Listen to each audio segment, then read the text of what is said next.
এখন কেন জানি না নিজে কিছু না পেয়ে সন্তানের জন্য কিছু পেলে এত শান্তি লাগে। তার বাবা আগে আমাকে আমার জন্য এভাবে সারপ্রাইজ দিত, বাট এখন তার সন্তানের জন্য দিচ্ছে। হ্যালো এভরিওয়ান, আসসালামু আলাইকুম। আশা করি সবাই ভালো আছেন এবং সুস্থ আছেন। আপনাদের দোয়ায় আমিও ভালো আছি। অনেক দিন পর সে আমাকে বলেছিল যে তুমি একটু রেডি হও, আমরা বাহিরে যাব। কারণ অনেক দিন ধরে নিজের মন মতো করে রেডি হয়ে বাহিরে যেতে পারি না। তো তার কথায় আমি তাড়াতাড়ি করে রেডি হয়ে গেলাম, যদি তারপর তার মত পাল্টে যায়। কিন্তু তার মনের মধ্যে যে এটা ছিল যে সে আমাকে বাহিরে নিয়ে যাবে না, বাসায় একটা সারপ্রাইজ দিবে, তাই তার এরকম আশা দেখে আমি একটু বেশি অবাক হয়েছিলাম। এই যে আপনাদেরকে ফার্স্টেই বললাম যে আমাকে এইভাবে সারপ্রাইজ দিত আগে, কিন্তু এখন সে তার সন্তানের জিনিস এনে আমাকে এভাবে সারপ্রাইজ করে, কারণ জানে যে এখন আমি আমার জিনিস দেখে যতটুকু পরিমাণ না খুশি হব, আমার জান বাচ্চার জন্য কিছু আনলে তার থেকে বেশি খুশি হব। এটাই হচ্ছে মা। যখন আমি সিঙ্গেল ছিলাম তখন শুধু নিজের মেকআপ, নিজের ড্রেস আপ এইসব নিয়েই ব্যস্ত থাকতাম। বিয়ের পর আবার সংসারের জিনিস নিয়ে ব্যস্ত হয়ে পড়েছিলাম। এখন আমি আমার সন্তানের কেনাকাটা, সন্তানের জিনিস এগুলো নিয়েই ব্যস্ত হয়ে পড়েছি। তার কাছে আমি একটা দোলনার আবদার করেছিলাম, কিন্তু সে যে আমার এই আবদার এত তাড়াতাড়ি পূরণ করবে কে জানতো। তাই সে বাবুদের দোলনা ফেসবুক পেজ থেকে কিন্তু এই সুন্দর একটা দোলনা অর্ডার করেছিল।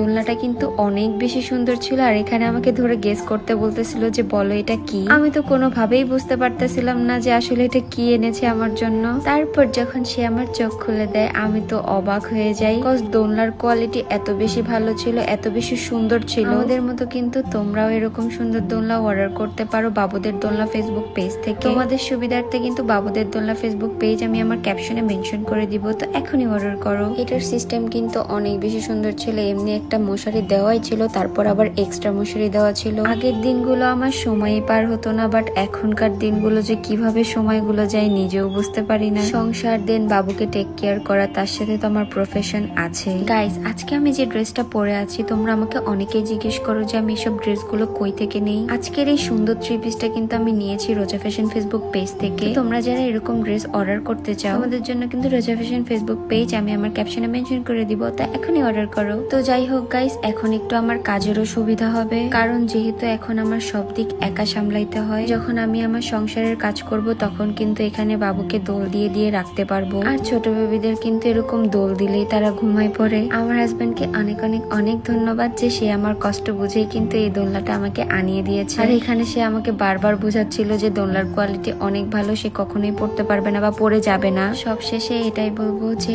আমাকে সে অনেক অনেক বুঝে, এন্ড তার সাথে কিন্তু আমাকে অনেক অনেক সাপোর্ট করে। সবাই আমাদের জন্য দোয়া করবে, আমরা যেন সারাটা জীবন এভাবেই থাকতে পারি। আজকের ভিডিওটা এই পর্যন্তই। সবাই ভালো থাকবেন, সুস্থ থাকবেন, আর আমাদের জন্য দোয়া করবেন। নেক্সট ভিডিওতে অবশ্যই পেজটাকে লাইক কমেন্ট শেয়ার করে দিবেন। আল্লাহ হাফেজ, টাটা, টেক কেয়ার।